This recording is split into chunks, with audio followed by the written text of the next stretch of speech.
お花と折り紙で作るハワイアンレイとウミガメのアレンジメントを作っていきましょう。まずは和紙を使ってウミガメを作っていきます。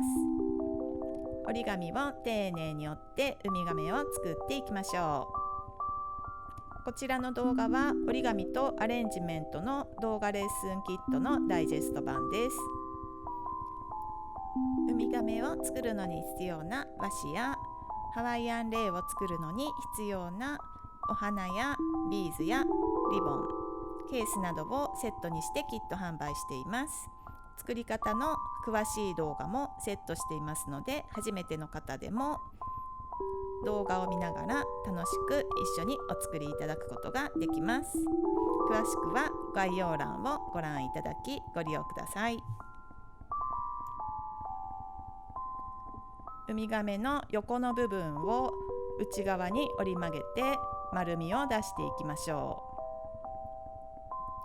う。和紙は折り紙より少し分厚くなってしまいますので、力を入れてしっかりと折ってみてください。ウミガメができたら顔を描いていきましょ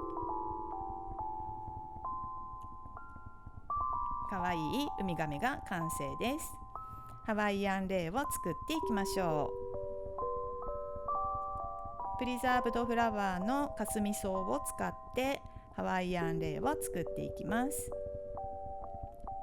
リボンをいろいろな長さにカットしてバランスよく整えてみましょう。こちらの動画のバックミュージックには癒しの効果があると言われている 432Hz の純正率オルゴールを使って編曲演奏をして入れてみました。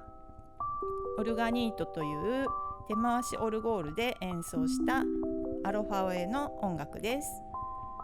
動画を見ながら音楽も楽しんでください。